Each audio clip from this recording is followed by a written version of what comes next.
Added. ठीक है। सो red balls कितनी हो जाएंगी? अब रेड बॉल्स कितनी हो गई? 7। और ब्लैक बॉल्स?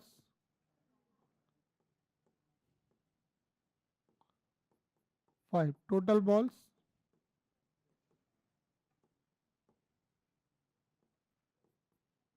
10। ठीक है, टोटल बॉल्स 12। अब आते हैं सेकंड कंडीशन पे। सेकंड कंडीशन क्या है?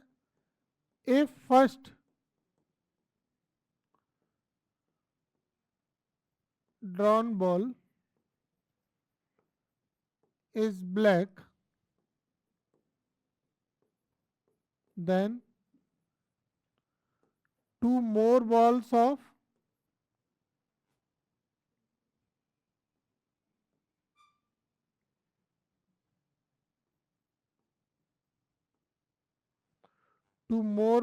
of black color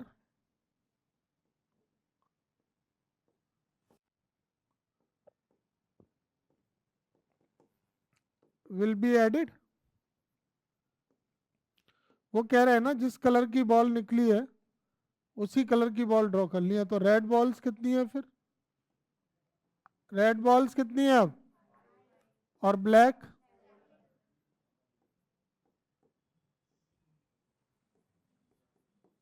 total balls?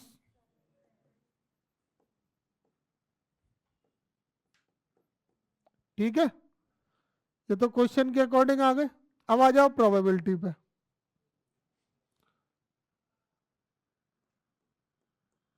If the colour of first ball is noted, then probability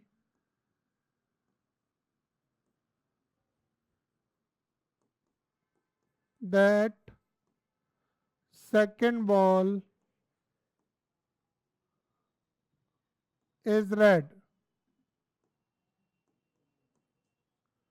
और इसकी प्रोबेबिलिटी क्या होगी? फर्स्ट बॉल रेड, सेकंड भी रेड, और के लिए plus, first ball black, then second ball red. सही है? तो बताओ फर्स्ट बॉल के रेड बॉल की प्रोबेबिलिटी क्या है? टोटल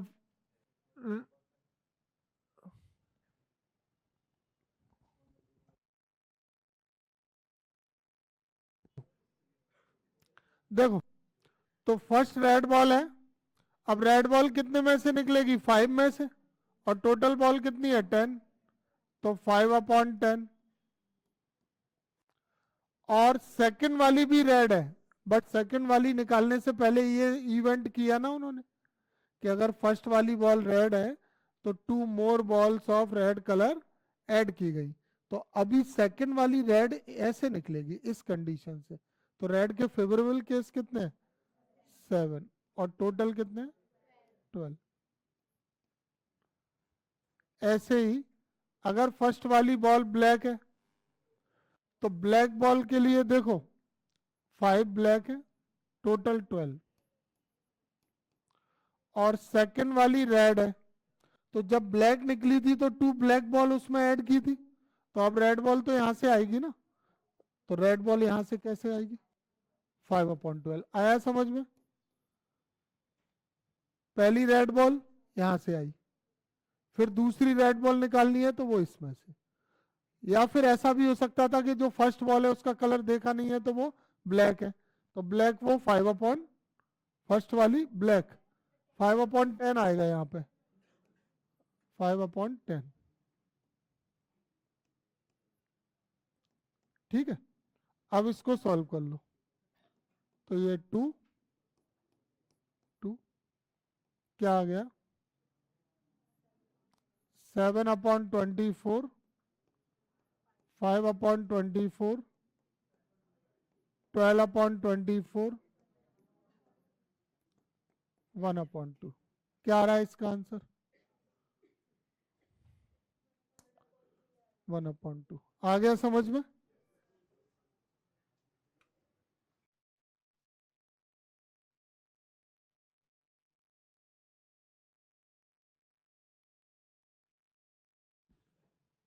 थर्टीन पॉइंट थ्री के क्वेश्चन नंबर 2 को रीड कर लें.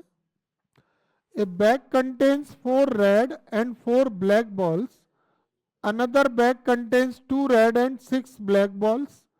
One of the two bags is selected at random and a ball is drawn from the bag which is found to be red.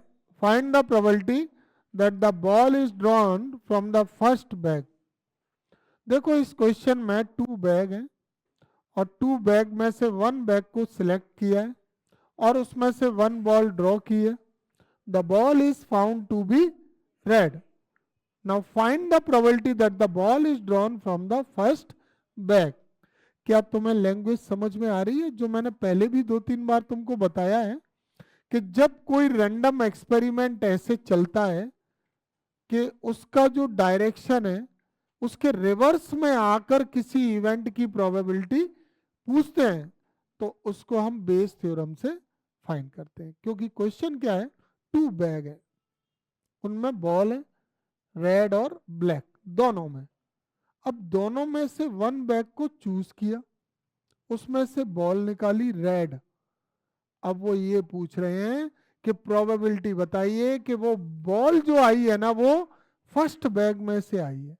तो ball तो first bag में से भी आ सकती थी और सेकंड से भी, तो 2 ऑप्शन हो गए, है ना. तो जब रिवर्स में जाके प्रोबेबिलिटी पूछी जाती है किसी इवेंट की तो उस प्रोबेबिलिटी को हम किससे फाइंड करते हैं? बेस थ्योरम से. बात समझ पा रहे हैं या नहीं? पूरा इवेंट एक्सपेरिमेंट चलेगा, बैग रखे, आपको बुलाया, बॉल निकालने को बोला, एक बैग को सिलेक्ट करो, बॉल निकाली, बॉल निकल गई, रेड है. अब बैग में जाके पूछ रहे हैं कि प्रोबेबिलिटी बताओ कि वो बॉल जो निकली है ना वो फर्स्ट बैग से निकली है. ठीक है.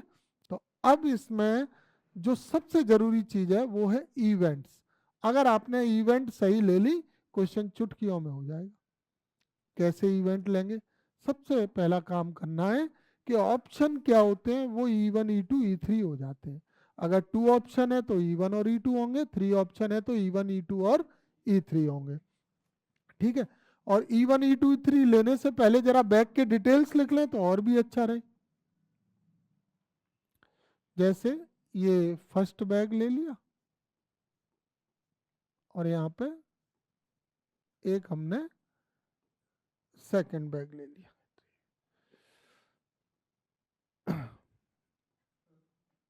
अब इसमें रेड बॉल्स कितनी है फर्स्ट बैग में? Red balls. और ब्लैक बॉल्स कितनी है?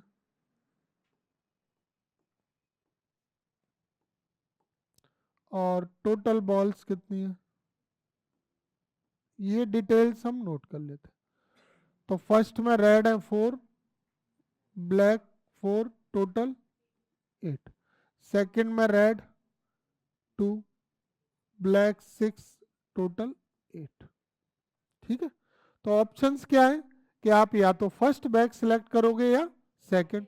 तो ये दोनों इवेंट हो जाएंगी E1 एंड E2. E1 क्या हो जाएगी? E1 हो जाएगी फर्स्ट बैग इज सिलेक्टेड. और E2 क्या हो जाएगा?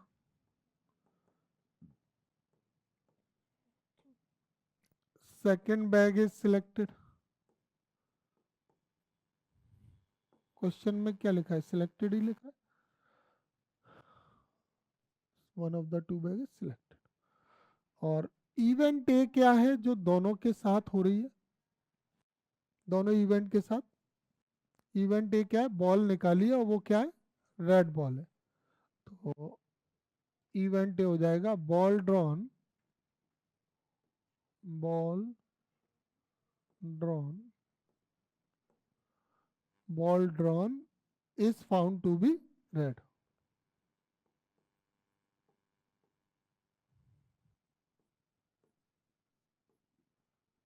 एक क्वेश्चन से लिख दिया, नहीं तो मैं इसको ऐसे भी लिख सकता हूँ कि ए जो इवेंट है, A red ball is drawn from the bag, any one bag से रेड बॉल ड्रॉ की है। ठीक है, ये भी ठीक है कि जो बॉल ड्रॉ की है वो रेड है, तो रेड बॉल फर्स्ट बैक से भी आ सकती है और सेकंड बैक से भी आ सकती है।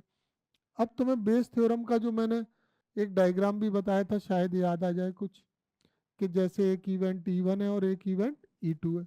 ये E1 है, ये E2 है, ये दोनों इवेंट सैंपल स्पेस एस के इवेंट है।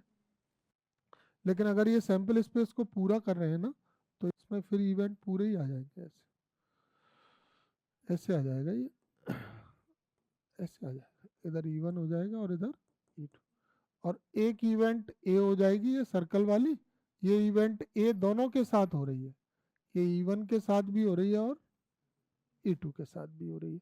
तो E1 मतलब फर्स्ट बैग, E2 मतलब सेकंड बैग, और A means red ball is drawn, तो red ball is drawn from first bag and also can be drawn from second bag. ठीक है, ये तो थोड़ा सा बेस थ्योरम को एक्सप्लेन किया गया, ये इवेंट आ गए।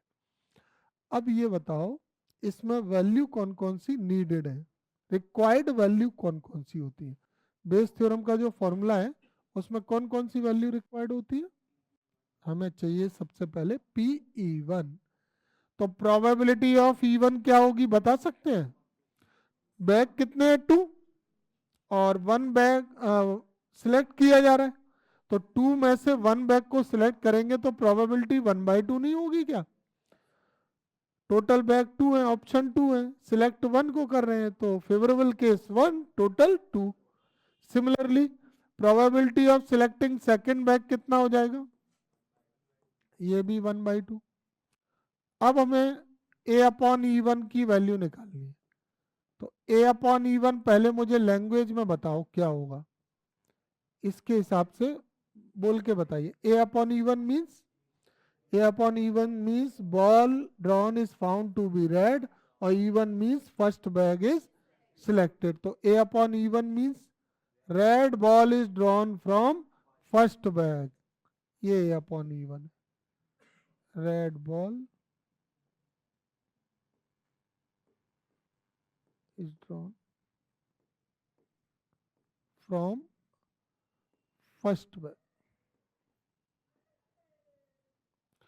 तो फर्स्ट बैग से रेड बॉल की प्रोबेबिलिटी बताइए क्या होगी, फेवरेबल केस 4, टोटल 8, तो ये आ गया 1/2। ठीक है, अब प्रोबेबिलिटी ऑफ A/E2, तो A/E2 को क्या कहेंगे,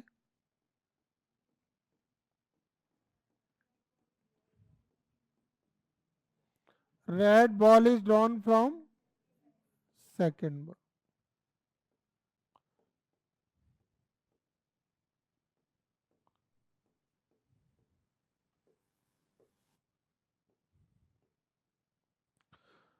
तो सेकेंड बैग से रेड बॉल की प्रोबेबिलिटी क्या होगी, हाँ बताइए। Red ball 2, total 2, favourable case 2, total 8, तो ये प्रोबेबिलिटी कितनी आ गई 1/4। अब क्वेश्चन की लैंग्वेज बना ले, तो देखो क्वेश्चन तुम्हारे सामने हो, लैंग्वेज में सब यहीं से बनाता हूँ, मैं मन से नहीं बना रहा हूँ कुछ, यहीं से लिखेंगे। Probability that the ball is drawn from the first bag, ठीक है, और कौन सा इवेंट था जो हो गया था, अरे रेड बॉल फाउंड की थी ना, इफ, ऐसे लिखेंगे, if the ball drawn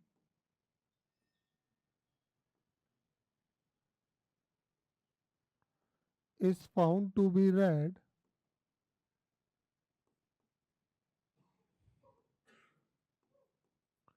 then probability that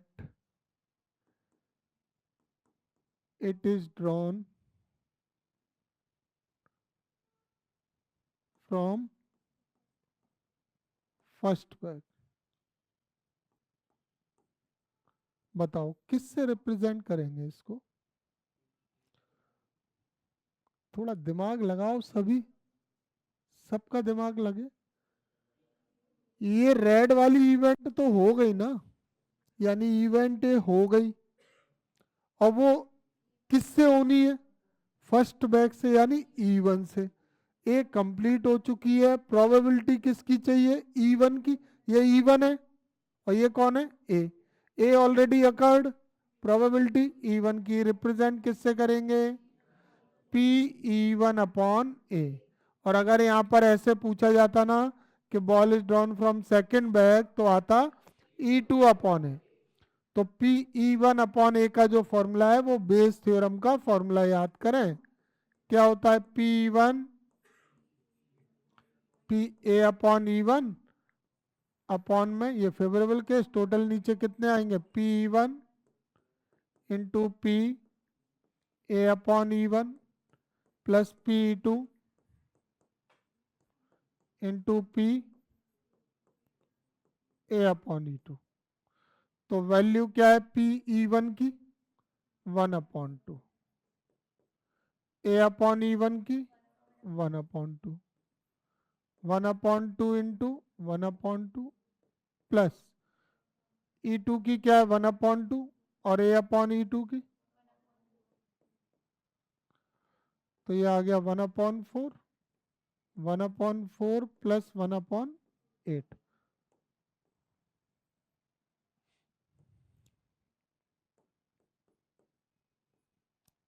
8 LCM ले लेंगे, 2 प्लस 1, 4 से ये कैंसिल हो जाएगा, 2 ऊपर चला जाएगा, तो ये क्या आ गया? 2/3। ठीक है, ये रिक्वायर्ड प्रोबेबिलिटी आ गई।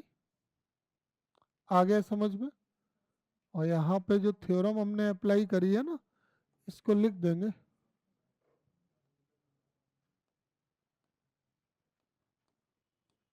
बाय यूजिंग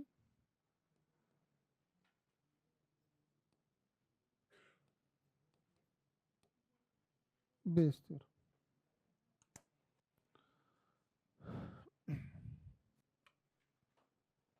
क्वेश्चन नंबर 3 है, इसको रीड कर लें अच्छी तरह, लैंग्वेज थोड़ी ज़्यादा रहती है इन क्वेश्चंस में।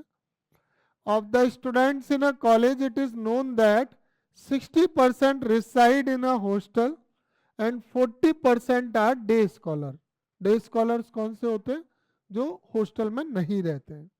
तो 60% हॉस्टल में रह रहे हैं और 40% not reside in the hostel. Previous year result report that 30% of all students who reside in the hostel attain A grade and 20% of day scholars attain A grade। ये A grade लाने के बारे में बात कर रहे हैं कि हॉस्टल में जो स्टूडेंट रह रहा है उसका तो 30% A grade लाता है, और जो डे स्कॉलर है हॉस्टल से बाहर, not residing in the hostel, उनमें 20% ए ग्रेड लाते हैं। अब क्या हुआ? एक्सपेरिमेंट हुआ। At the end of the year one student is chosen at random from the college. एक स्टूडेंट को चूज किया गया है, कॉलेज से कोई एक स्टूडेंट रैंडमली चूज किया। He has an A grade, उसका ए ग्रेड आया है। What is the probability that the student is a hosteller? तो वो हॉस्टल में रहने वाला स्टूडेंट है, उसको होस्टलायर बोलेंगे। इसकी प्रोबेबिलिटी क्या है? क्वेश्चन समझ में आ रहा है? कॉलेज में सब तरह के स्टूडेंट हैं, हॉस्टल में रहने वाले भी और नहीं रहने वाले भी। अब एक ऐसा स्टूडेंट चूज किया जिसका ए ग्रेड था, तो ये प्रोबेबिलिटी पूछ रहे हैं कि वो होस्टलायर है, हॉस्टल में रहने वाला स्टूडेंट है, इसकी प्रोबेबिलिटी क्या है? तो ये बताओ, रिवर्स में जाके प्रोबेबिलिटी पूछी कि नहीं? पहले ए ग्रेड आ गया होगा कि पहले वो हॉस्टल में रहता है? हॉस्टल में रहता है, फिर ए ग्रेड आया ना। तो ए ग्रेड तो बता रहे हैं कि स्टूडेंट चूज किया उसका ए ग्रेड है, प्रोबेबिलिटी बताओ कि वो हॉस्टल में रहने वाला स्टूडेंट है। तो अब मुझे ये बताओ इस क्वेश्चन में कि E1 E2 और ए क्या होंगे? ऑप्शन ये है कि हॉस्टल में रहने वाले, हॉस्टल में नहीं रहने वाले, तो ये तो होगा E1 और E2। और ए क्या है? जो इवेंट हो गई है। जैसे यहाँ पे प्रोबेबिलिटी लिखा रहता है ना, तो प्रोबेबिलिटी के जस्ट पहले क्या लिखा है कि a student is chosen at random from the college, he has an A grade, means student has an A grade. ये इवेंट हो गई है, A ग्रेड आने वाली इवेंट, ये A इवेंट है, और ये E1 के साथ भी हो सकती है और E2 के साथ भी। तो ठीक है, समझ में आ गई बात। तो सबसे पहले हम शुरुआत करते हैं E1 की। बताइए E1 में क्या लिखूं?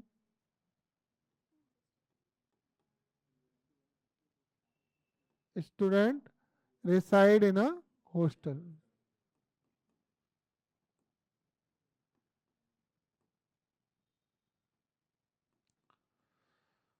ठीक है, और E2 क्या है?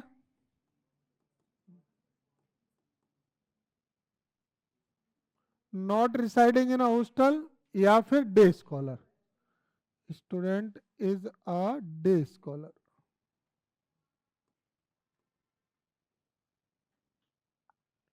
E1 E2 हो गए। अब इवेंट ए क्या है? Student has an A grade. ठीक है, अब हमें प्रोबेबिलिटी इनकी निकालनी है। तो प्रोबेबिलिटी ऑफ E1 क्या होगा? हॉस्टल वाले स्टूडेंट कितने हैं, उसकी प्रोबेबिलिटी क्या है? 60% है, यानी 60/100। ये 3/5। E2 day scholar, day scholar कितने? 40%,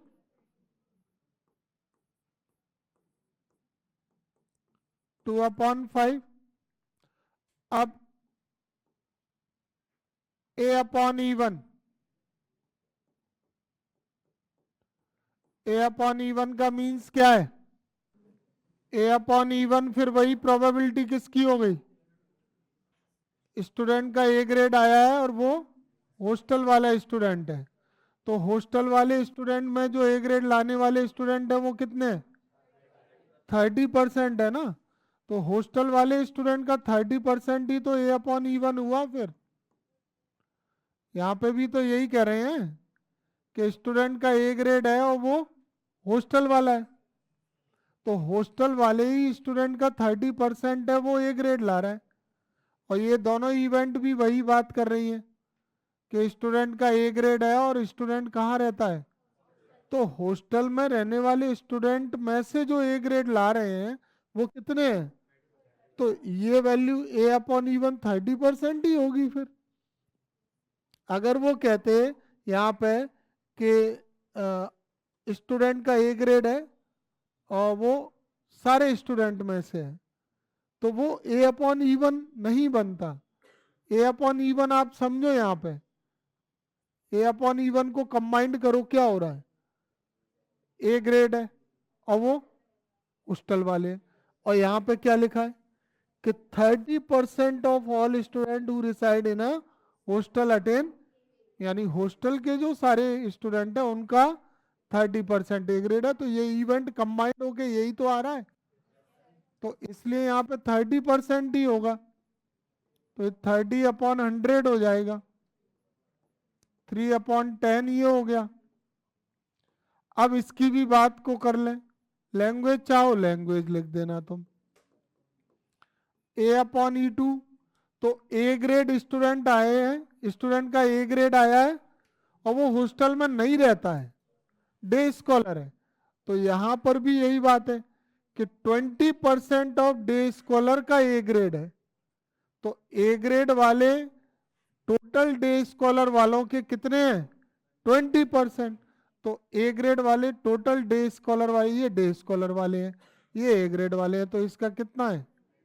20%। तो सही है बिल्कुल, 20/100 हो जाएगा। डिनोमिनेटर सेम करने के लिए मैंने इसको ऐसे ही रखा है, जल्दी कैलकुलेट हो जाएगा, 1/5 नहीं किया। अब क्वेश्चन की लैंग्वेज तुम बना दोगे, कैसे लिख दोगे? If he has an A grade, मतलब student has an A grade, then probability that the student is a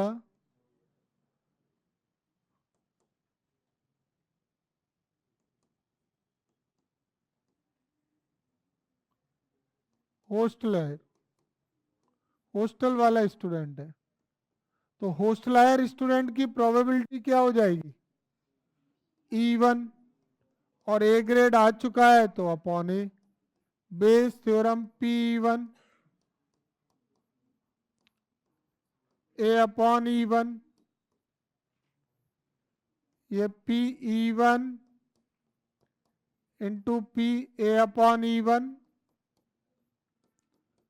plus PE2 into P A upon E2। अब वैल्यू रख लें 3/5 ए अपॉन E1, 3/10, 3/5 इंटू 3/10 और 2/5 इंटू 2/10, तो 9/50, 9/50 plus 4/50, 9/50 upon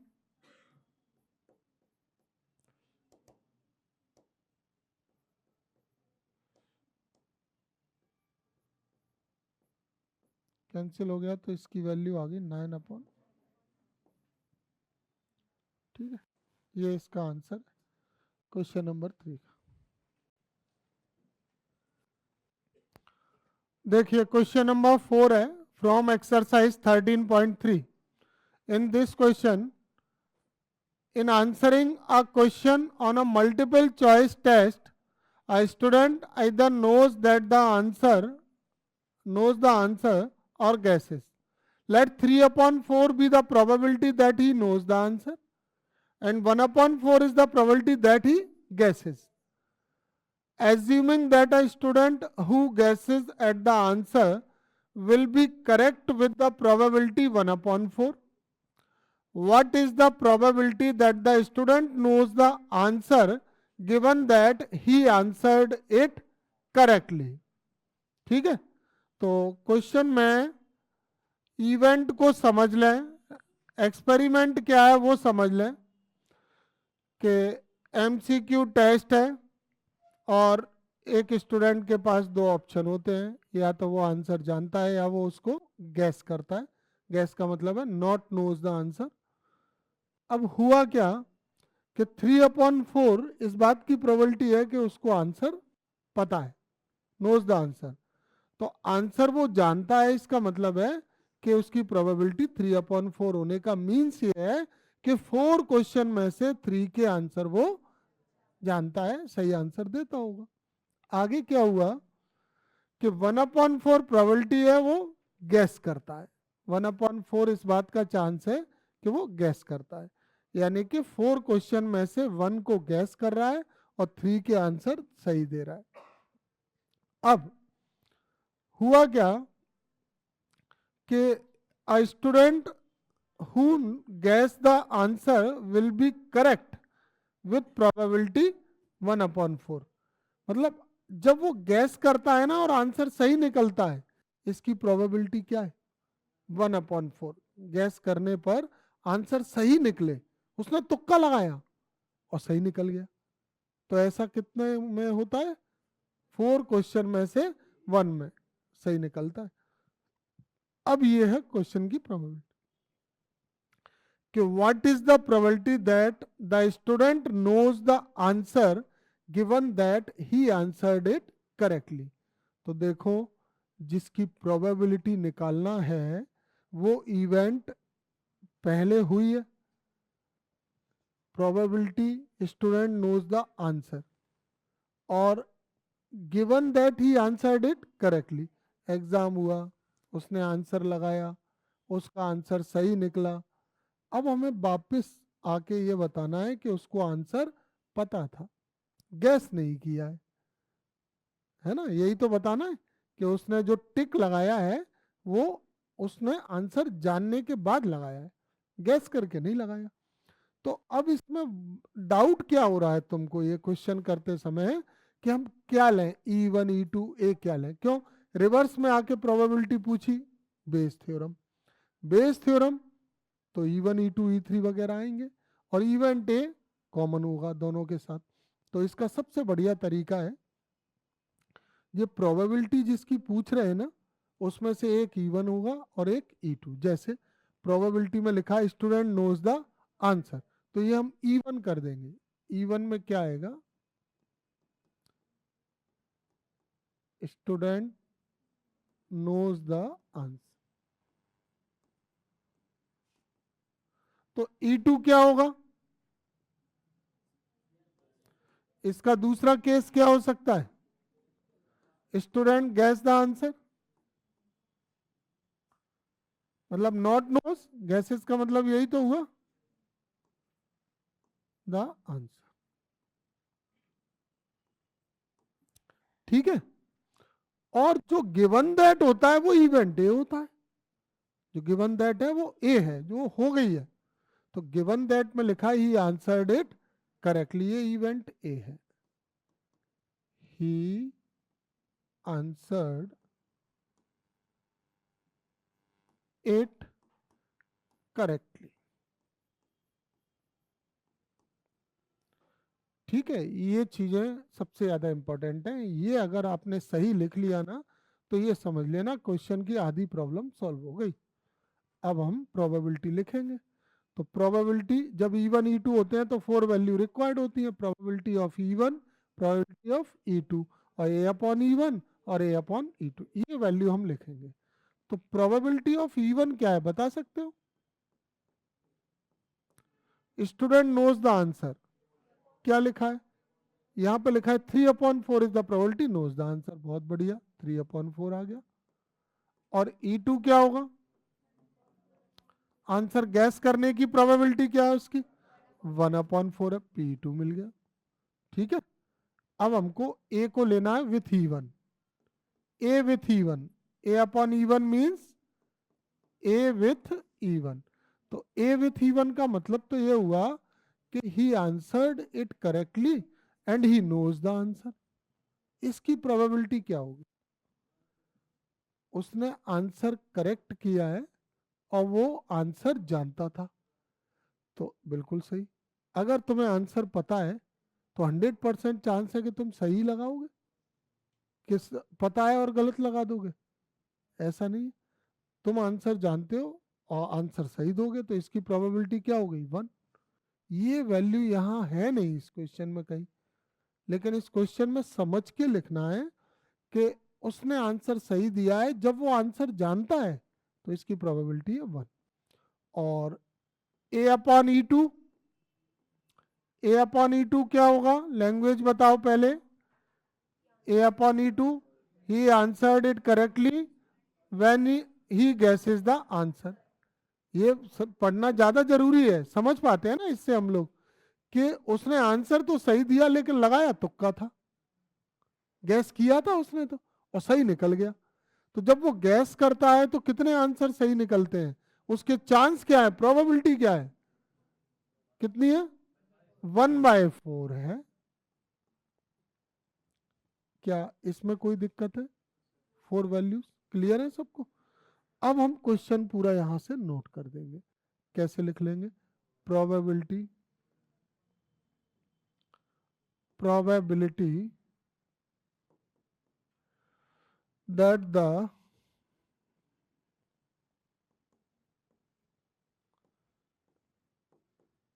student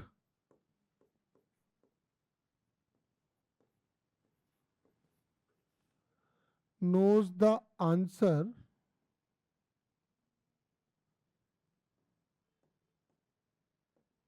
given that he answered it correctly। तो किससे represent करेंगे इसको? किससे रिप्रेजेंट करेंगे बताओ? अरे, student knows the answer, student knows the answer यानी E1। E1 की प्रोबेबिलिटी निकालना है, गिवन दैट हो चुकी है, ये आंसर्ड इट करेक्टली, ए हो चुकी है, तो E1 अपॉन ए नहीं चाहिए। तो बेस थ्योरम का फॉर्मूला क्या होगा, P1 PA upon E1 upon में PE1 into PA upon E1 plus PE2 into PA upon E2। Calculate कर सकते हैं क्या, और यहाँ पे लिख देंगे बाय यूजिंग बेस थ्योरम।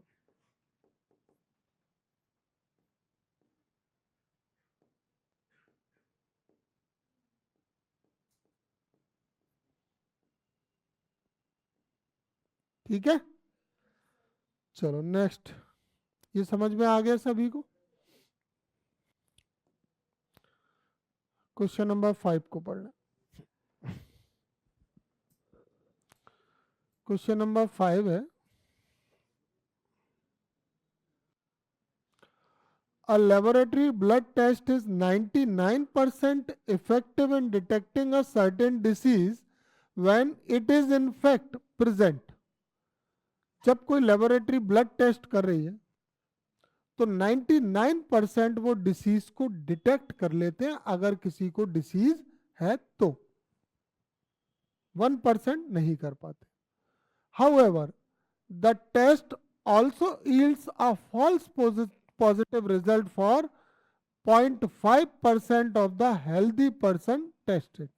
यानी कि अगर हेल्दी पर्सन को टेस्ट करते हैं तो प्रोबेबिलिटी 0.005, यही वैल्यू सॉल्व होके 0.005 है कि test will imply he has disease. यानी कि जिसको हेल्दी पर्सन को डिसीज नहीं है तो 0.5% केस में लेबोरेटरी का जो ब्लड टेस्ट है वो ये भी बता देता है कि उसको डिसीज है। ठीक है, आगे 0.1% of the population actually has the disease. जो टोटल पॉपुलेशन है उसका 0.1% को डिसीज है। अब प्रोबेबिलिटी क्या होगी, that a person has the disease, यानी पर्सन को डिसीज है, इसकी प्रोबेबिलिटी क्या होगी, given that his test result is positive. यानी कि टेस्ट रिजल्ट उसका पॉजिटिव आया था तो प्रोबेबिलिटी बतानी है कि उसको डिसीज, पर्सन को डिसीज है। यानी कि ये इवेंट तो हो गया ना, पहले ब्लड टेस्ट लिया गया, रिजल्ट निकाला गया, पॉजिटिव आया। अब पॉजिटिव आया है तो ये प्रोबेबिलिटी इस बात की पूछ रहे हैं कि उसको डिसीज है। तो अब यहाँ पे डिसीज है, और एक ऑप्शन ये भी हो सकता है कि डिसीज नहीं है। तो ये दो केस हो गए कि नहीं, E1 और E2। क्यों, जिसकी प्रोबेबिलिटी फाइंड कर रहे हैं वहां दो चॉइस है कि पर्सन हैज डिसीज और पर्सन हैज नो डिसीज। और ये वाला जो इवेंट है वो ए है, टेस्ट रिजल्ट पॉजिटिव। तो टेस्ट रिजल्ट पॉजिटिव डिसीज्ड वाले का भी आ सकता है और जिसको डिसीज नहीं है उसका भी। ये बिल्कुल मैं वो वैसे ही कर रहा हूं कि जहां पर प्रोबेबिलिटी पूछी जा रही है वो E1 और E2 हो गए, और जो गिवन दैट में है वो ए हो गया। और बेस थ्योरम से ही दिमाग में आता है कि E1 E2 और ए लेना है।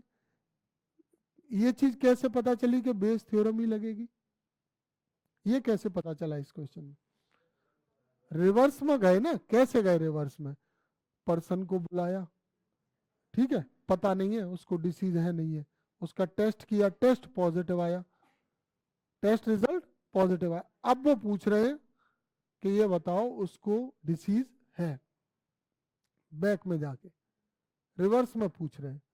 और वहां पे दो ऑप्शन है, उसको डिसीज हो भी सकती है, और क्योंकि रिजल्ट तो 0.5% कैसा है, फॉल्स रिजल्ट भी दे रहा है 0.5%। ठीक है, तो अब मुझे लिखना है E1। E1 में क्या लिखेंगे, E1 में लिखेंगे पर्सन हैज द डिसीज।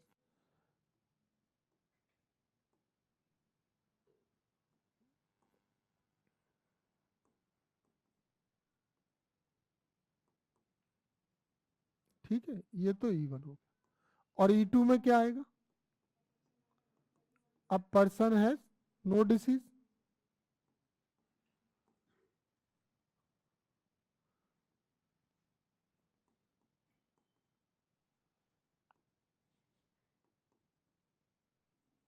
ठीक है, ये हो गया E2। डिसीज्ड पर्सन की E1 हो गई इवेंट, और जिसको डिसीज नहीं है वो E2 हो गया। और इवेंट ए क्या हो गया? Test result is positive, test result is positive.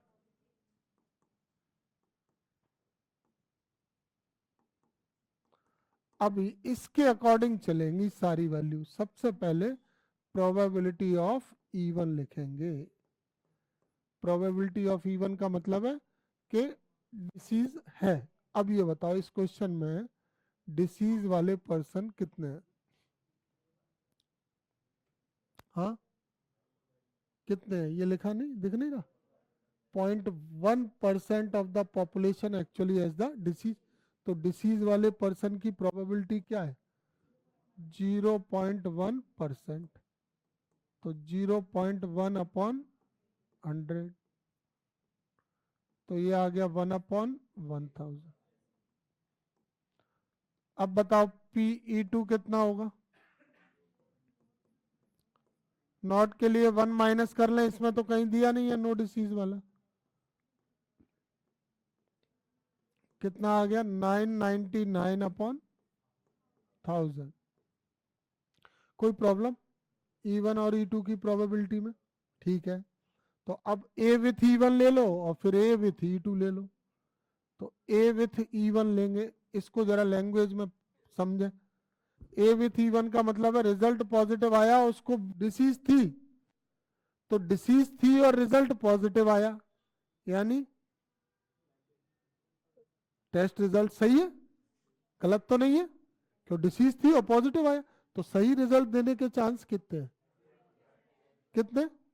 99%। Clear हो रहा है? देखो, समझना पड़ेगा इस बात को, डायरेक्ट नहीं दिख रहा कुछ भी। जब हम इसको ए को पढ़ रहे हैं विथ E1 के टेस्ट रिजल्ट पॉजिटिव है और उसको बीमारी थी, तो इसका मतलब है रिजल्ट बिल्कुल सही आया है, और सही रिजल्ट देने की प्रोबेबिलिटी 99%। ठीक है, अब नेक्स्ट वैल्यू हमें कौन सी चाहिए? ए with E2। A with E2 एक बार लैंग्वेज बनाओ। Test result is positive, person has not the disease, बीमारी नहीं है और रिजल्ट पॉजिटिव आ गया, तो इसके चांसेस कितने? 0.5%। क्लियर लिखा हुआ है। Healthy person tested then probability 0.005, the test will imply he has the disease, यानी 0.005%। भी सॉल्व करोगे तो यही आएगा, तो इसका पॉइंट हटा के अपॉन में 1000। ठीक है, तो ये कितना आ गया? 5/। अच्छा, मैं इसको कैंसिल नहीं करूंगा, एलसीएम लेना बहुत आसान हो जाएगा। सबके डिनोमिनेटर क्या है?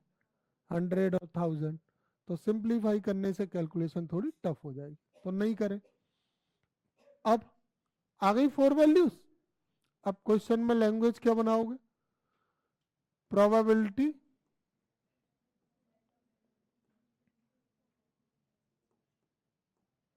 probability that a person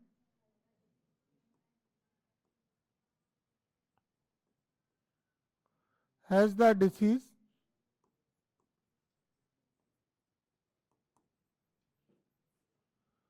given that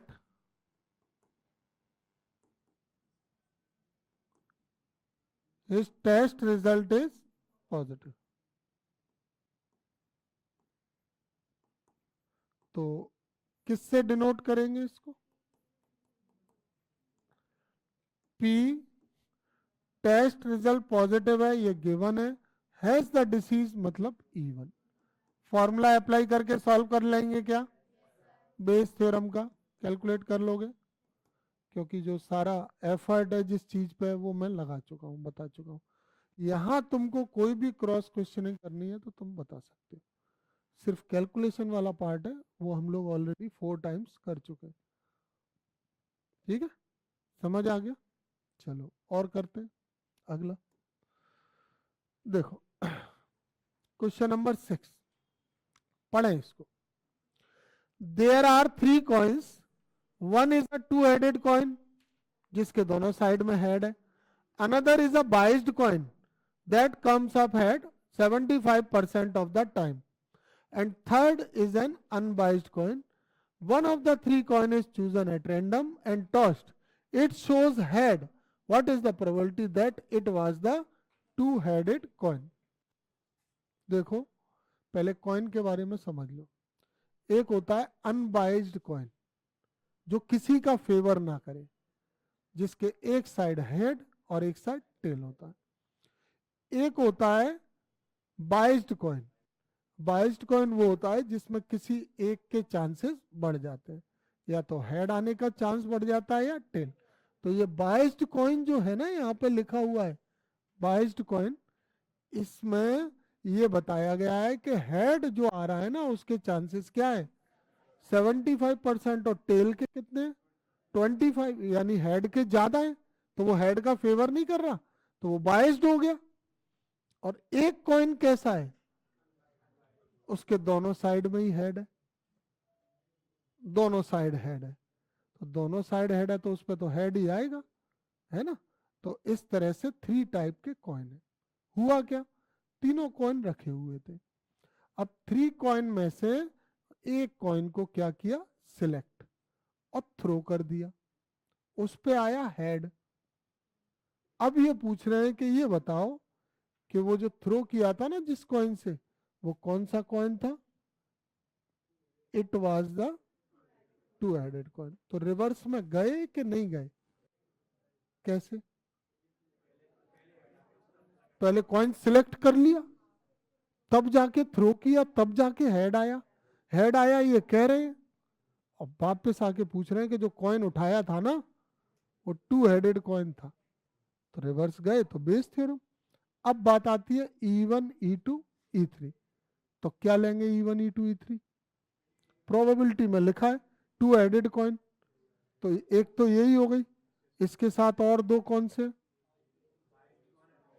हाँ तो कॉइन 3 टाइप के हो गए ना, ऑप्शन जो होते हैं वही तो E1 E2 E3 होते हैं। तो चलो करते हैं स्टार्टिंग इसकी। सबसे पहले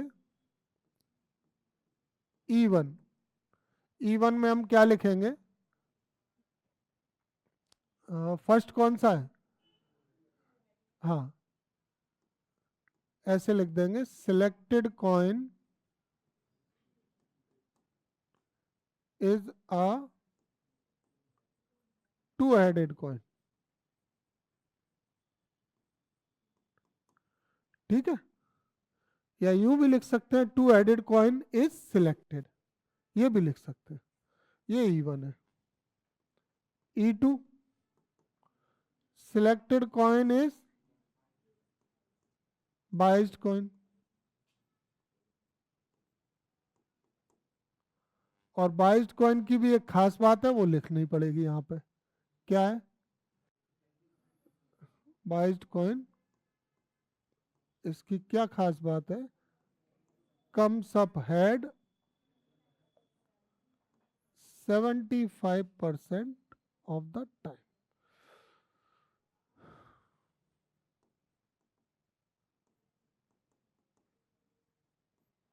और E3,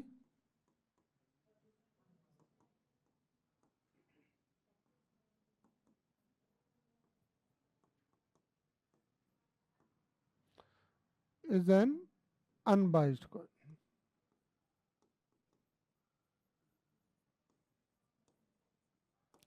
और इवेंट ए क्या है, जो तीनों कॉइन के साथ हुआ है, कॉइन शोज हेड, ठीक है, सिलेक्टेड कॉइन शोज हेड।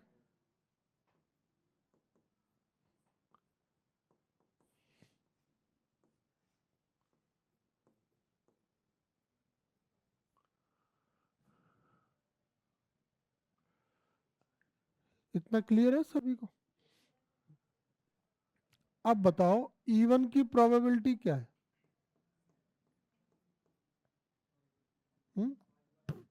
1, क्यों, अरे E1 क्या है? टू हेडेड कॉइन सिलेक्ट करना E1 है, हेड आना E1 नहीं है. E1 is not the event of getting head. E1 is the event of selecting a two-headed coin. तो ऑप्शन कितने हैं? 3. कॉइन कितने हैं? 3. सिलेक्ट कितना कर रहे हो? 1. तो फर्स्ट वाले की आया समझ में? सिमिलरली E2 की 1/3. 1/3. क्लियर? अब आ जाओ A with E1. A with E1. अब बताओ A विथ E1 का मतलब है कि हेड आया है और कॉइन कौन सा था? To headed coin. तो टू हेडेड कॉइन पे हेड आने की प्रोबेबिलिटी 1. अब ए को विथ E2 करवाइए. हेड आया है और वो बाइज्ड कॉइन था. बाइज्ड कॉइन पे 75% हेड आता है, तो 75 अपॉन, तो ये आ गया 3/4. और अब A/E3 बताइए. A/E3 मतलब कॉइन हेड शो कर रहा है और वो अनबाइज्ड कॉइन है जिसमें इक्वल चांस होते हैं हेड टेल आने के. तो ये 1/2 आ गई क्या? 6 वैल्यूज. अब यहाँ पे ये लैंग्वेज तो तुम लिख दोगे ना पूरी? मैं लिख चुका हूँ ऑलरेडी. कैसे लिख दोगे? यहाँ से लिखोगे if coin shows head then probability that it was the two headed coin. तो ये किसकी प्रोबेबिलिटी पूछ रहे हैं? टू हेडेड कॉइन की प्रोबेबिलिटी पूछ रहे हैं और वो ऑलरेडी हेड शो कर चुका है. फॉर्मूला लगा लोगे. 3 टर्म वाला आता है. क्या होगा? P1 A/E1 अपॉन में total cases P1 PA/E1 plus PE2 into PA/E2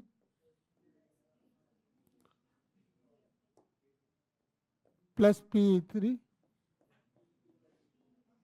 into PA/E3. Calculate कर लेंगे? ठीक है. आगे समझ में देख लो. कोई डाउट है किसी का? नेक्स्ट इसको पढ़ ले.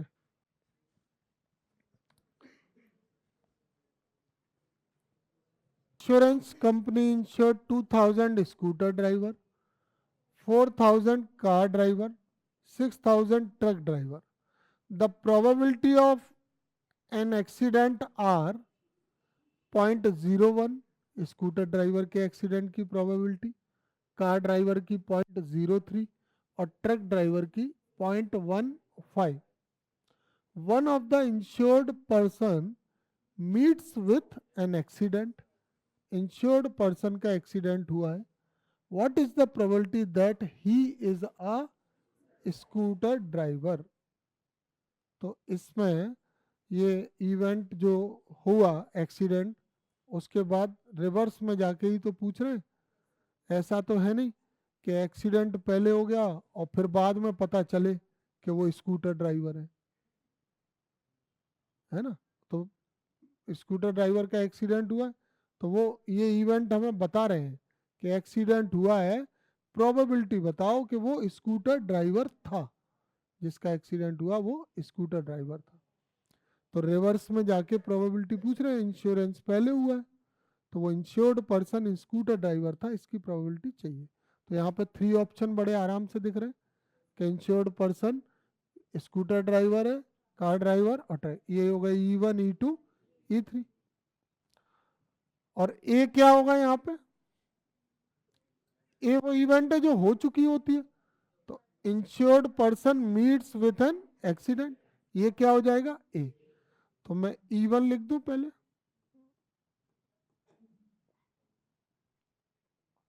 E1 में क्या आएगा?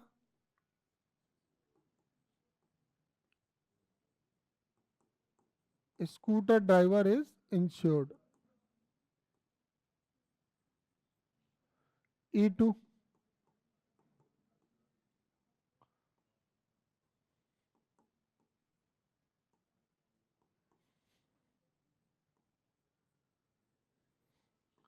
E3,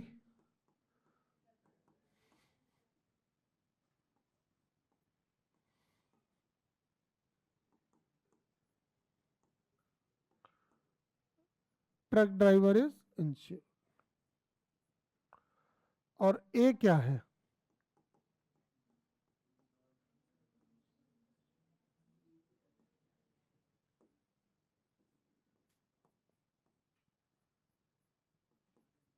insured person meets with an accident.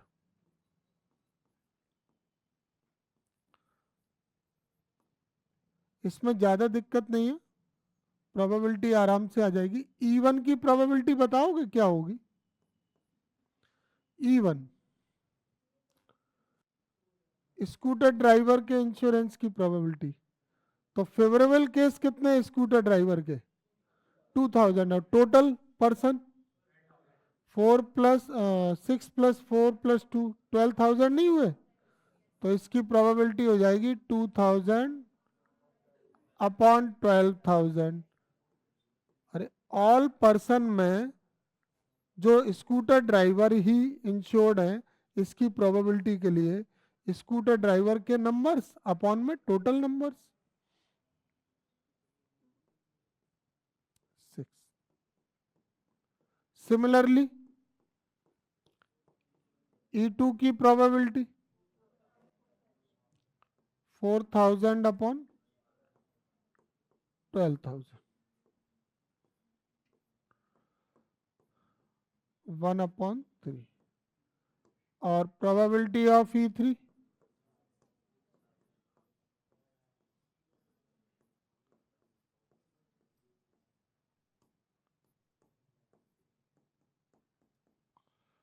E1 E2 E3 की प्रोबेबिलिटीज आ गई। अब हमें किसकी वैल्यू चाहिए? ए की with E1। A with E1 क्या होगा?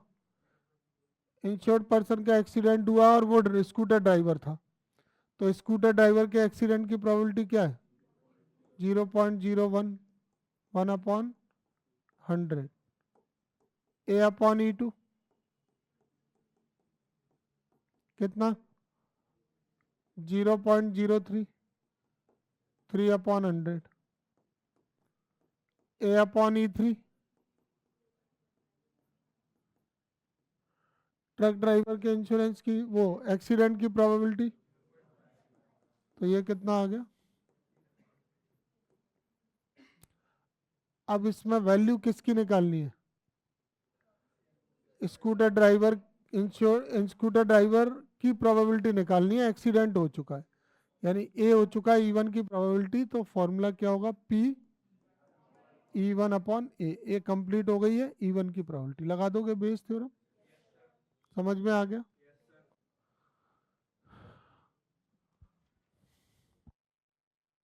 एक्सरसाइज 13.3 है, क्वेश्चन नंबर 8 को रीड करें।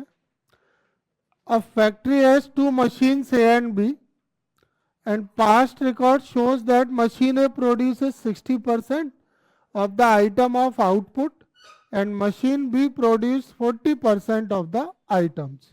कोई आइटम मैन्युफैक्चर हो रहा है वहां पर, जैसे कोई सोप है, स्केल है, कॉम्ब है, कुछ भी बन रहा है।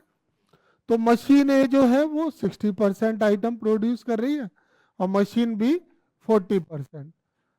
Further 2% of the item produced by machine A and 1% of item produced by machine B were defective. All the items are put into one stockpile, then one item is chosen at random from this and is found to be defective. Now what is the probability that it was produced by machine B? तो item produce हो गया, पूरा machine ने उसको ready कर दिया, उसको इकट्ठा किया गया, वहाँ से एक आइटम चूज किया तो पता चला आइटम कैसा है? डिफेक्टिव। अब दोनों मशीन ने जो आइटम प्रोड्यूस किए वो सारे आइटम एक जगह इकट्ठे कर दिए, इकट्ठे करके उनमें से एक आइटम सिलेक्ट कर लिया और वो आया है डिफेक्टिव। अब पूछ रहे हैं रिवर्स में जाके कि ये बताओ कि वो जो डिफेक्टिव आइटम बना है वो किसने बनाया है, मशीन बी ने। तो रिवर्स में पूछ रहे हैं ना, और रिवर्स में पूछेंगे तो यहाँ पे बेस थ्योरम, बेस थ्योरम की बात आ गई तो टू ऑप्शन है, आइटम मशीन ए भी प्रोड्यूस कर रही है और मशीन बी प्रोड्यूस कर रही है, दो ऑप्शन हो गए। इवेंट कौन सा है जो हो चुका है, इवेंट ये हो चुका है कि जो आइटम सिलेक्ट हुआ है वो कैसा है, डिफेक्ट।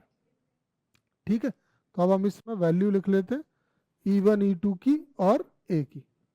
तो जो चीज़ें हमने अभी समझी क्वेश्चन को पढ़ के, उससे ये समझ में आया कि इवेंट E1 हो जाएगी item is produced by machine A, E2 हो जाएगा item is produced by machine B, और ए हो जाएगा selected item is defective.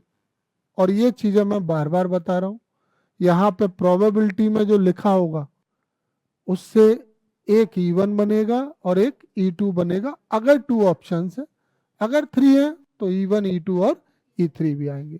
Just probability के पहले जो इवेंट कंप्लीट हो गई है वो इवेंट ए होती है। ठीक है, तो क्वेश्चन नंबर 8 में E1 को हम लिख लें item produced by machine A,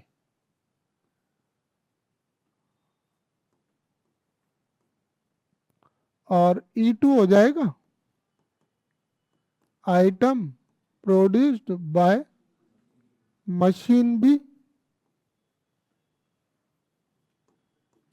और इवेंट ए को हम लिख लें सिलेक्टेड आइटम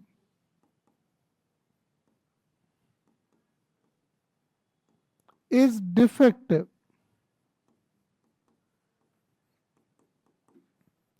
ठीक है, तो अब इससे हमें वही फोर वैल्यू चाहिए, पी E1 पी E2 ए अपॉन E1 ए अपॉन E2। तो ये फोर वैल्यू हम देखते हैं हमको मिल जाए। E1 की प्रोबेबिलिटी मतलब मशीन ए ने जो डिफेक्टिव आइटम प्रोड्यूस कर रही है, तो मशीन ए कितने आइटम प्रोड्यूस कर रही है, 60%। प्रोबेबिलिटी क्या हो जाएगी, 60 अपॉन 100, ये 3 अपॉन 5। E2 की प्रोबेबिलिटी को समझिए, E2 इस बात की प्रोबेबिलिटी है कि मशीन बी कितने आइटम प्रोड्यूस कर रही है, तो मशीन बी का जो परसेंटेज है that is 40%। So value of P E2 is 40 upon 100, 20 से कैंसिल कर दे तो ये आ गया 2 अपॉन 5। ठीक है, अब हमें लेना है ए विथ E1 और ए विथ E2। तो probability of A with E1 को एक बार लैंग्वेज में पढ़ लेंगे, थोड़ा समझना आसान हो जाता है। तो ए विथ E1 का मीन्स है कि आइटम जो सिलेक्ट किया है वो डिफेक्टिव है और वो आइटम प्रोड्यूस हुआ है मशीन ए से। तो मशीन ए कितना प्रोड्यूस करती है डिफेक्टिव आइटम, 2%, तो ये 2 अपॉन 100 हो जाएगा, कोई दिक्कत ही नहीं है। Similarly we can find the value of probability of A when event E2 has already occurred. E2 occurred means item produced by machine B and it is defective. तो defective item produced by machine B is 1%, percent को solve करके 1 upon 100, four values आ गई। अब आते हैं question की language कैसे बनाओगे। तो लैंग्वेज बनाने का तरीका भी मैंने तुम्हें सिखाया है, ऐसे selected item is found to be defective, if लगा दो इसमें, इसमें इफ लगा दो, कैसे, if selected item is defective, then probability that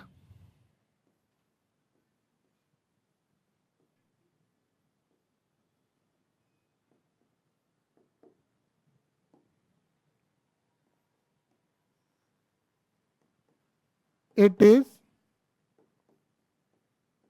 produced by machine B.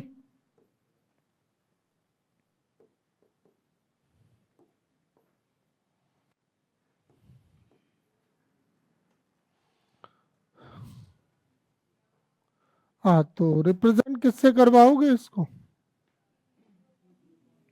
किससे रिप्रेजेंट होगा? Probability of E2 produced by machine B and item is already defective. Formula लगा लेंगे। क्या होगा? क्या होगा न्यूमरेटर में? P2 PA upon E2 upon में P1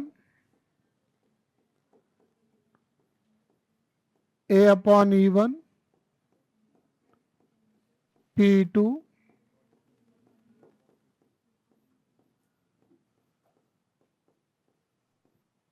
बस वैल्यू रख के कैलकुलेशन वाला पार्ट रह गया है, वो तो सब कर ही सकते हैं मेरे हिसाब से। हाँ, ठीक है। अब इसके सिमिलर एक क्वेश्चन है, एक और है जिसमें मशीन से ही रिलेटेड क्वेश्चन है, जरा देख लें एक बार इसको भी। देखो, ये 8 के जैसे ही होगा। यहाँ पे मशीन ऑपरेटर है 3 ABC। फर्स्ट ऑपरेटर प्रोड्यूस करता है 1% डिफेक्टिव आइटम, सेकंड वाला और थर्ड वाला प्रोड्यूस करते हैं 5 और 7%। ए जब जॉब पर रहता है तो वो टोटल कितने परसेंट टाइम का यूज करता है? 50%, B 30%, C 20%। A defective item is produced, same question है, defective item is produced, what is the probability that it was produced by A? तो तुमको क्या करना है अब इसमें? E1 E2 E3 लेने पड़ेंगे। पहली बात तो 3 है मशीन, और E1 क्या लेंगे? हाँ? Machine operator A is on the job. कितनी टाइम तक वो जॉब पर है? 50% ऑफ टाइम। फिर machine operator B is on the job, फिर machine operator C is on the job. ये हो जाएंगे E1 E2 E3, और इवेंट वही रहेगा, selected item is defective item is produced. ये इवेंट हो जाएगा, ठीक है। और निकालना क्या है? मशीन ए से निकालना है, तो E1 अपॉन ए हो सकता है, ठीक है। तो ये दोनों सिमिलर थे, मैंने इसलिए बता दिया। अभी क्वेश्चन नंबर 9 को पढ़ो। क्वेश्चन नंबर 9 को पढ़ो ध्यान से। क्या कह रही है इस क्वेश्चन में? Two group are competing for the position on the board of director of a corporation. एक बोर्ड ऑफ डायरेक्टर का जो कंपटीशन हो रहा है उसके लिए 2 ग्रुप पार्टिसिपेट कर रहे हैं। अच्छा, probability that first and second group will win 0.6 and 0.4। First group के विनिंग की प्रोबेबिलिटी 0.6 है, सेकंड ग्रुप के विनिंग की प्रोबेबिलिटी 0.4 है। अगर फर्स्ट ग्रुप जीत जाता है, if first group wins, the probability of introducing a new product is 0.7। First group जब जीत जाता है तो कोई नया प्रोडक्ट इंट्रोड्यूस करने की उसकी जो प्रोबेबिलिटी है वो 0.7 है। ऐसे ही सेकंड ग्रुप की जो करस्पॉन्डिंग प्रोबेबिलिटी है ना, फर्स्ट जैसे जीतने की, जीतने पर नया प्रोडक्ट बनाने की, वो करस्पॉन्डिंग प्रोबेबिलिटी क्या है? ए की कितनी है? 0.7, और बी की क्या है? अगर वो सेकंड ग्रुप जीतता है तो find the probability that the new product introduced was by the second group। ठीक है, यहां पे ये कंडीशन दी गई है कि हमें प्रोबेबिलिटी निकालना है कि जो नया प्रोडक्ट इंट्रोड्यूस हुआ है ना, वो सेकंड ग्रुप ने किया है। नया प्रोडक्ट तो इंट्रोड्यूस हुआ है, जो जीतता है वो करता है। तो नया प्रोडक्ट जो है ना वो सेकंड ग्रुप ने इंट्रोड्यूस किया है, इसकी प्रोबेबिलिटी चाहिए। तो क्या करें इसमें? E1 E2 क्या होंगे? E1 क्या हो जाएगा? E1 E1 हो जाएगा first group wins the competition.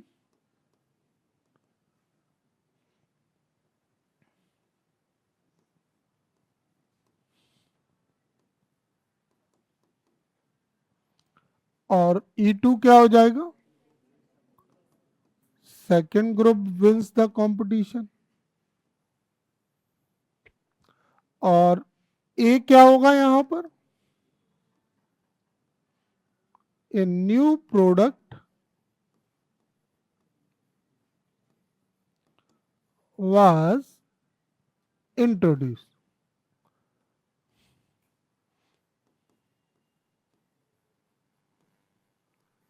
यही इवेंट तो है ना जो हो गई है।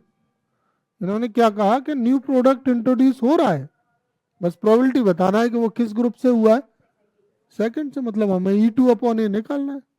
तो एक बार फिर से वही 4 वैल्यू पर फोकस कर लेते। ये लैंग्वेज समझ में आ गई।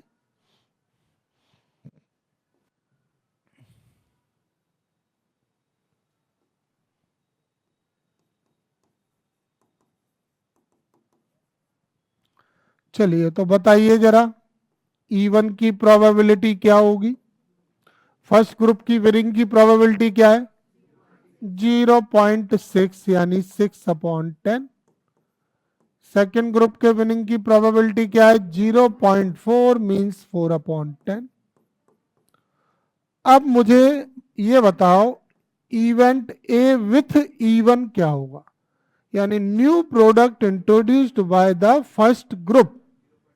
तो फर्स्ट ग्रुप के न्यू प्रोडक्ट इंट्रोड्यूस करने की प्रोबेबिलिटी है 0.7, जिसको हम लिख सकते हैं 7। सिमिलरली A/E2 सेकेंड ग्रुप के नया प्रोडक्ट की 3/10। E1/A निकालना है या E2/A? लैंग्वेज लिख दोगे पूरी? कैसे लिखोगे? Probability that the new product introduced by the second group. तो हमें निकालना है P/E2/, फॉर्मूला लगा लेंगे। चलो अच्छी बात, ठीक है।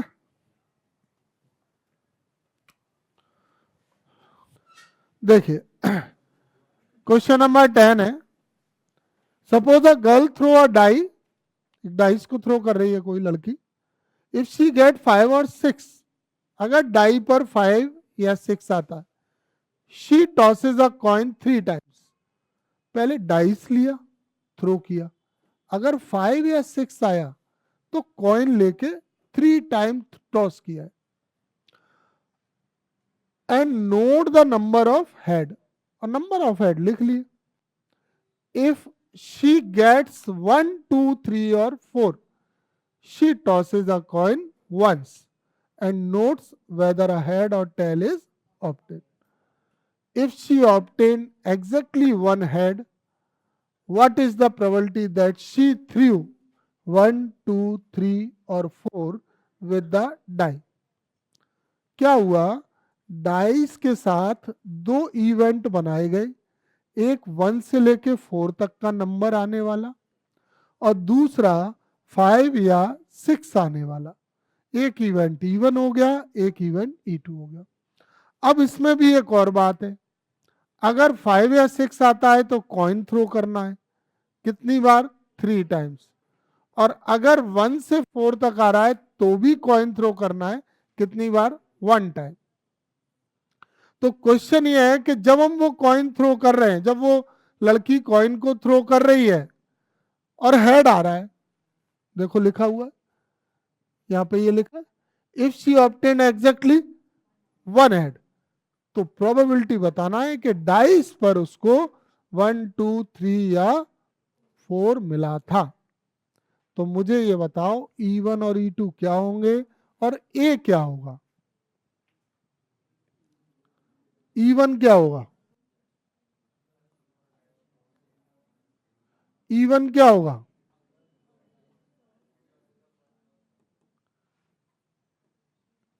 शी थ्रू 5 और 6 विद द डाई, और जब 5 या 6 आ रहा है ना, इसके बाद एक बात और है, then tosses a coin. Yes, tosses a coin 3 times. ये इवन है। अब E2 को बनाइए। She threw 1 2 3 और 4 with the die,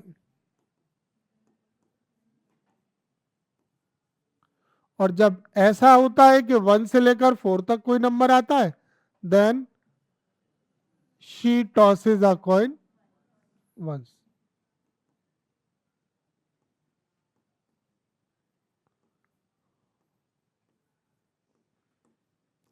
क्या ये वाली बात क्लियर है सभी को? 2 पार्ट में डिवाइड हो गया। डाइस को थ्रो करने का जो एक्सपेरिमेंट है वो 2 पार्ट में डिवाइड होगा। एक पार्ट में 5 या 6 आता है, एक में 1 से लेकर 4 आता है। 5 या 6 आने पर कॉइन को थ्रो करना है 3 टाइम, 1 से 4 तक आने पर कॉइन को थ्रो करना है 1 टाइम। अब ए कौन सी इवेंट है जो हो गई है? She obtained exactly 1 head.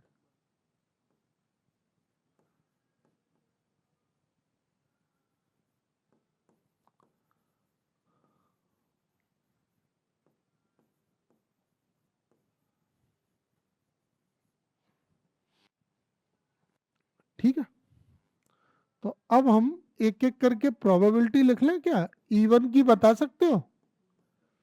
Even की प्रोबेबिलिटी क्या होगी बताओ? सब अपने अपने दिमाग से सोचो।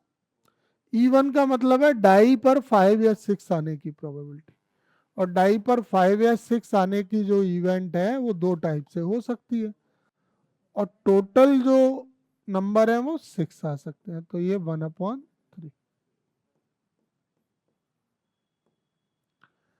ऐसे ही E2 की प्रोबेबिलिटी 4/6, ये 2/3 आ गया। क्लियर है ना यहाँ तक? तो E1 की प्रोबेबिलिटी आ गई, E2 की आ गई। अब हम इवेंट ए को कंप्लीट करेंगे विथ E1। ए की प्रोबेबिलिटी जब E1 कंप्लीट हो चुकी है, ए की प्रोबेबिलिटी मतलब 1 हेड की probability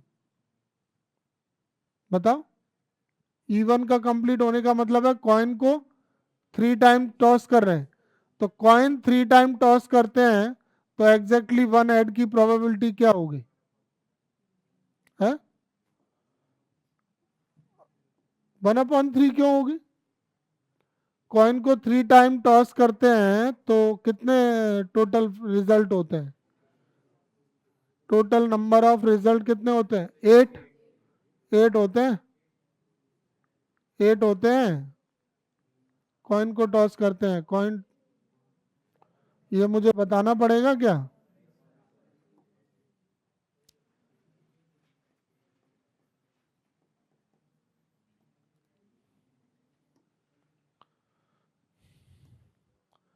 if coin tossed 3 times, thrice, तो मैं इसके लिए जरा बताना चाह रहा हूं तुमको कि इसके जो सैंपल स्पेस है, जो एनएस है, वो क्या हो जाते हैं? 8। और 3 ऐड के जो केस है, 3 ऐड के केस में कुछ भी यहाँ पे ले लेता हूं। 3 ऐड के केस को इवेंट का नाम नहीं देते हैं, सिर्फ 3 ऐड के केस लिख लेते हैं। 3 ऐड, एग्जैक्टली 3 ऐड कितने टाइप से आएगा? एक ही टाइप से तो आएगा ऐसे। तो इसकी जो प्रोबेबिलिटी है ना ए विथ E1, वो क्या हो जाएगी? 1/8। इसको समझो। क्यों?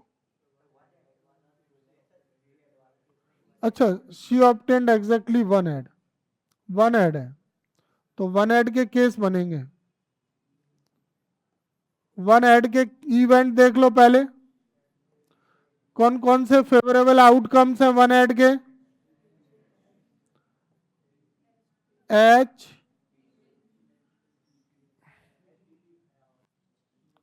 HTT,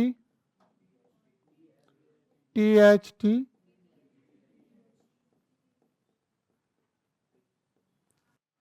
तो ये आएगा 3/8। ठीक है, A/E1 आ गया। ऐसे A/E2 की वैल्यू क्या होगी अब बताओ। A/E2 की वैल्यू बताइए। ए की प्रोबेबिलिटी E2 हो चुकी है। जब E2 कंप्लीट हुई है ना, तो कॉइन को कितनी बार थ्रो किया है? वंस। और जब कॉइन का वन थ्रो होता है तो एग्जैक्टली वन ऐड की प्रोबेबिलिटी क्या होती है? 1/2 नहीं होती? समझ पा रहे हो कि नहीं समझ पा रहे? जो E1 था उसमें कॉइन 3 टाइम थ्रो किया है, 3 टाइम में exactly one head, exactly one head, यहां पे एग्जैक्टली लिख लेंगे। तो एग्जैक्टली वन हेड के केस है ना ये एग्जैक्टली वन हेड के केस है। और इसकी प्रोबेबिलिटी आ गई फेवरेबल केस 3/टोटल 8, टोटल 8 होते हैं। और जब सेकंड वाले की बात करेंगे ना, एग्जैक्टली वन हेड E2 के साथ, E2 के होने पर, यानी कॉइन को वंस टॉस करने पर एग्जैक्टली वन हेड की प्रोबेबिलिटी 1/2 आ गई। 4 वैल्यूज समझ आ गई। तो अब हम प्रोबेबिलिटी किसकी निकालना चाहते हैं? यहां पर यहां इफ लगा लो। If she obtained exactly one head, then probability that she threw 1, 2, 3 और 4 with the die, यानी हमको चाहिए E2 की probability when event A has already occurred, और इसका फॉर्मूला क्या होगा? P2 A/E2 बेस थ्योरम का फॉर्मूला अपॉन में P1 A/E1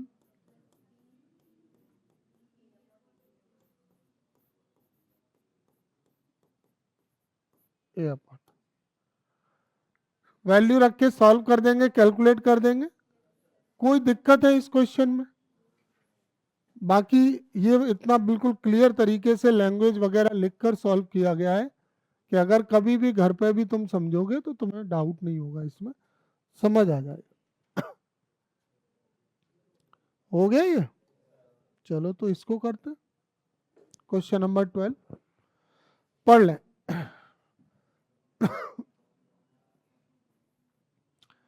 A card from a pack of 52 card is lost. From the remaining card of the pack, 2 cards are drawn and found to be both diamond. Find the probability that the lost card being a diamond. Simple question है।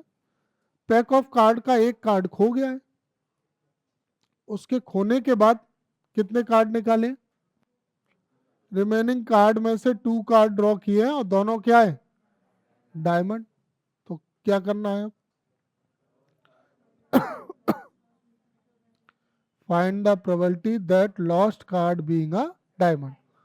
तो वो जो card खोया है वो diamond है, ये event हो चुका है। सॉरी, जो दोनों कार्ड बाद में निकाले वो दोनों डायमंड है।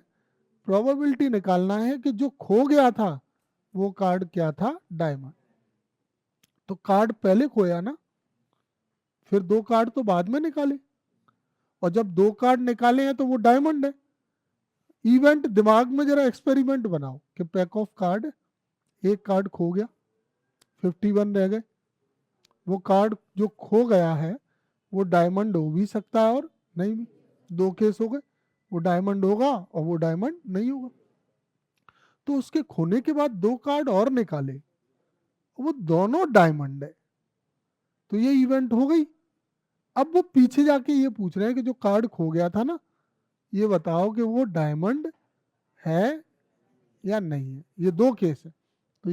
तो यहाँ तो ये कह रहे हैं कि find the probability that lost card being अ, कि वो डायमंड है।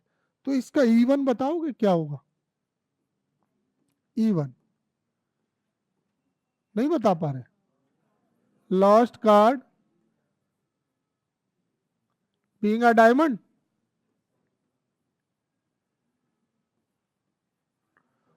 और E2 lost card not being a diamond.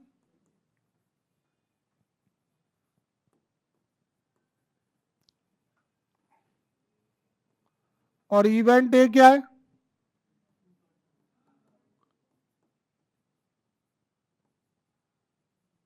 To cards are drawn when one card is lost।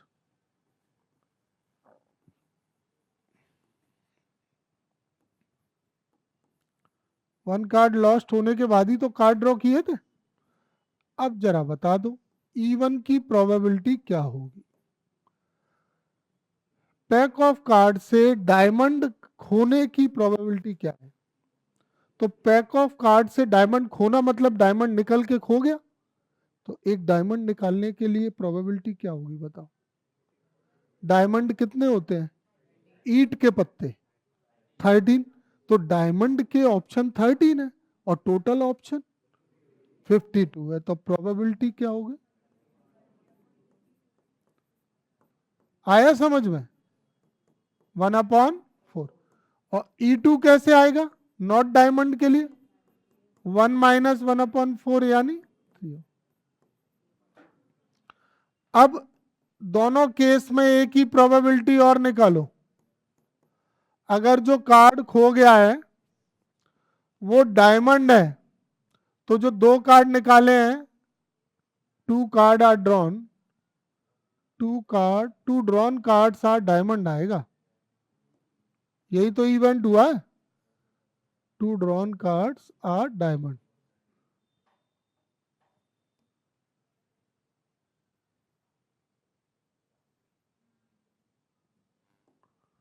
यहां पे लिख देंगे two drawn cards are diamond when two drawn cards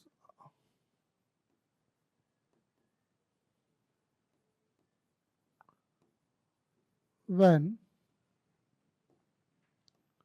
one card is lost।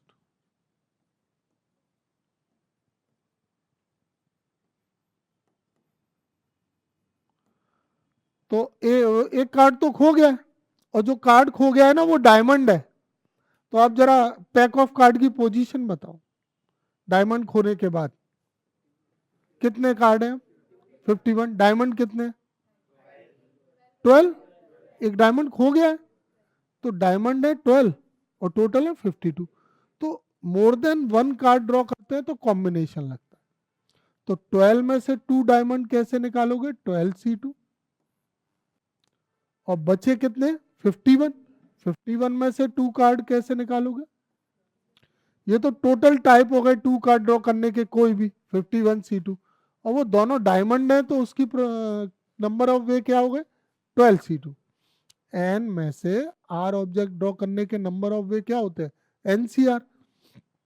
तो 12 में से 2 कार्ड के क्या हो गए? 12C2। 3 कार्ड के 12C3। NCR फॉर्मूला लगाए। इसको सॉल्व करना आता है तुमको? 12 को 2 टर्म्स तक रिड्यूस कर दो, 12 इंटू, और नीचे 2 का फैक्टोरियल लिख दो। 51 को 2 टर्म तक रिड्यूस कर दो, 51 इंटू, और नीचे 2 का फैक्टोरियल लिख दो, 2 इंटू 1। ठीक है,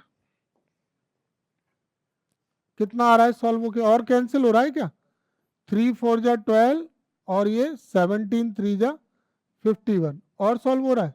2 2 जा 4, और ये 25। तो कितना आ गया? 22 अपॉन 425। अब जरा A/E2 और बताओ ध्यान से। दोनों कार्ड डायमंड है और जो कार्ड खो गया वो डायमंड नहीं है, लॉस्ट कार्ड डायमंड नहीं है। तो पैक ऑफ कार्ड में कितने कार्ड है? 51 और डायमंड 13। तो अब क्या आएगा? अपॉन 51C2 सॉल्व करें। 13 इंटू 11, 2 इंटू 1, कहाँ पे? 13 इंटू 12 और 51 इंटू 50, 2 इंटू 1, ये कट गया। 3 4 जा 12, 3 से ये 70, 2 से ये 20।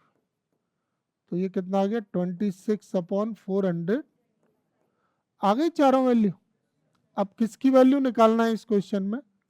E1 अपॉन ए निकालना है या E2 अपॉन ए निकालना है? बताओ।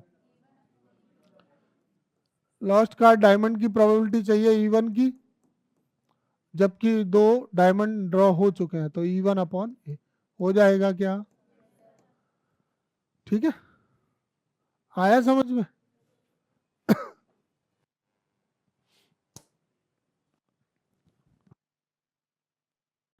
देखो ये अगला क्वेश्चन नंबर 13 है, ऑब्जेक्टिव है। Probability that A speaks truth is 4/5। A coin is tossed. A report that a head appear. The probability that actually there was head is। देखो कॉइन टॉस हुआ और टॉस होने पर क्या आया? ए ने कहा कि हेड आया है। अब प्रोबेबिलिटी निकालना है एक्चुअली देयर वाज हेड। तो अब इसमें इवेंट क्या क्या है जरा समझो ना इस बात को, कि थ्रो कर दिया, हेड आ गया, और प्रोबेबिलिटी निकालना है कि ए ने कहा था हेड आएगा, यानी जैसे कॉइन टॉस हुआ, ए से पूछा गया क्या आएगा, उसने बोला हेड या टेल, और उस पर हेड आ गया। तो ये पीछे जाके पूछ रहे हैं प्रोबेबिलिटी बताओ कि ए ने ये कहा था कि हेड आएगा। तो यहाँ पे दो कंडीशन हो गई। क्या क्या दो? कि ए ने हेड कहा या ए ने हेड नहीं कहा। तो E1 क्या हो जाएगा?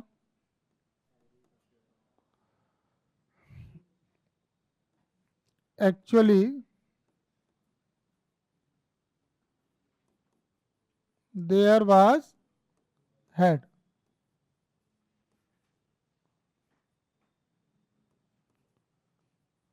ठीक है, और E2 क्या होगा? E2 क्या होगा? Actually there was no head. ठीक है, ये E1 E2 हो गए। और ए क्या है? इवेंट है। A report that, A reports that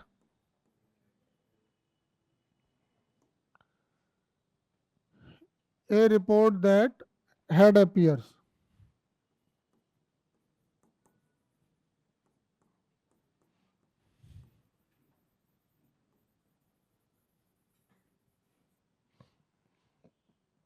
ठीक है, ये हो गया इवेंट। तो अब इसमें E1 की प्रोबेबिलिटी क्या होगी हेड आने की? 1/2। हेड नहीं आने की 1/2। अब ए with E1 low. A with E1 क्या होगा? ए ने कहा हेड आएगा और उस पर क्या आया? हेड। ए ने हेड बोला और हेड ही आया।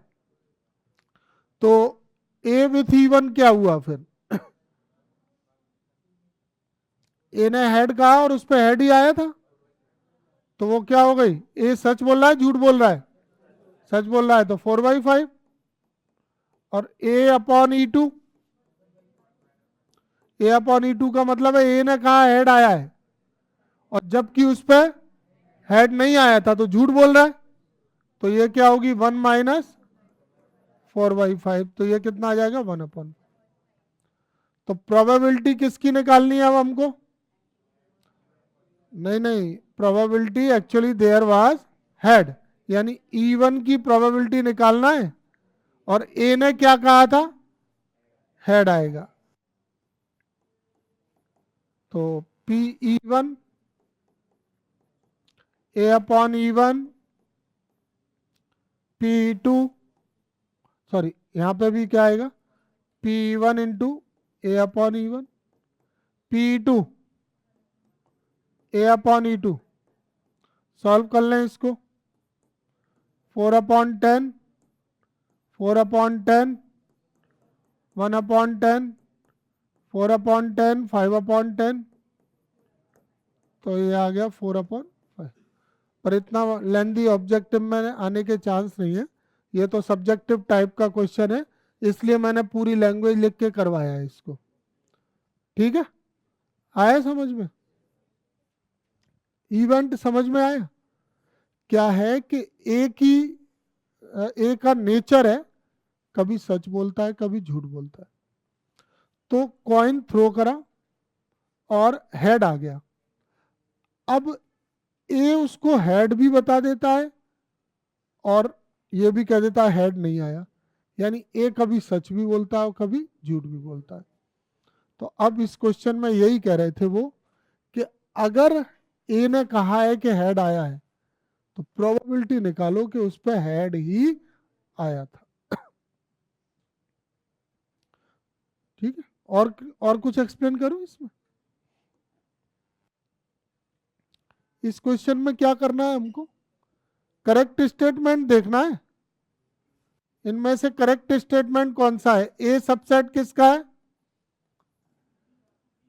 ए सबसेट बी।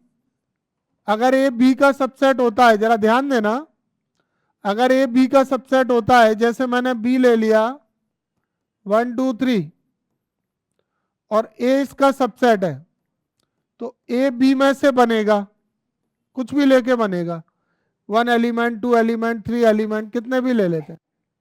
तो यहाँ ए सबसेट बी कंडीशन फॉलो कराई मैंने। अगर मैं इन दोनों का इंटरसेक्शन लेता हूं तो कॉमन क्या आएंगे? 1 और 2, और ये वैल्यू किसकी है? ए की। तो हमें पी A/B सब में दिखाई दे रहा था और उसके फॉर्मूले में इंटरसेक्शन तो आता ही है। तो जैसे पी A/B का फॉर्मूला क्या होता है? PA intersection B/PB। अब इसमें A इंटरसेक्शन B की जगह यहां से क्या रख देंगे? PA/PB। ऐसा कोई ऑप्शन है? नहीं है। कहाँ है ऑप्शन? नहीं है ना। अब एक बात बताओ, प्रोबेबिलिटी कभी 1 से छोटी 1 से बड़ी होती है क्या? नहीं होती ना। तो प्रोबेबिलिटी की वैल्यू अगर 1 से बड़ी नहीं होती है तो कभी भी डिनोमिनेटर में अगर 1 से छोटी वैल्यू है, पीबी हमेशा क्या होगा? लेस देन इक्वल टू 1 होगा कि नहीं? 0 से ग्रेटर होगा और 1 से लेस, पर 0 नहीं हो सकता, इसमें नॉट इक्वल टू लिखा है, तो 0 भी नहीं लेंगे, सिर्फ ये लेंगे 0 से ग्रेटर होगा और 1 से लेस देन इक्वल टू। तो जब कोई 1 से छोटी वैल्यू डिवाइड करते हैं ना किसी में, तो वैल्यू बढ़ जाती है कि घट जाती है? बढ़ जाती है। 1 से छोटा मतलब पॉइंट में, और पॉइंट हटाओगे तो ऊपर सीधा 10 का मल्टीप्लाई होगा। तो 1 से स्मॉलर वैल्यू अगर अपॉन में है और आप उसकी वैल्यू रख दो तो वो इंक्रीज हो जाएगी। तो हम ये कह सकते हैं कि अगर पी भी यहां से हटाते हैं तो पी A/B की वैल्यू क्या होगी? ग्रेटर या लेस? अरे ग्रेटर देन PA हो जाएगी ना, greater than equal to PA हो जाएगी। पहले जो वैल्यू है उससे कैसी हो जाएगी? ग्रेटर। अगर आप PB की वैल्यू रख के डिवाइड कर देते हो तो जो B/A की वैल्यू है वो पहले वाली वैल्यू से स्मॉलर आएगी कि ग्रेटर? ग्रेटर। जैसे यहाँ पे PA की वैल्यू है 5, अब आपने उसमें PB की वैल्यू को डिवाइड किया, 0.8 का डिवाइड किया या 0.5 का ही डिवाइड किया, तो 0.5 का डिवाइड करोगे तो ये फिर कितना आ जाएगा? 0 10 पहले 5 था, अब कितनी हो गई 10। तो पी ए अपॉन बी की value less than equal to 1 है। हाँ, अरे वो तुम पॉइंट में ले लो, 1/2 ले लो, 1/2 ले लेना, 1/2 ले लो, 1/3 ले लो। तो अगर 1 से स्मॉलर वैल्यू को हम हटाते हैं तो वैल्यू इंक्रीज हो जाएगी। तो यहाँ पे कौन सा साइन लगेगा, ग्रेटर देन इक्वल टू। तो इसका कौन सा आंसर सही है, सी वाला। ठीक है, ये कंप्लीट हो गई एक्सरसाइज।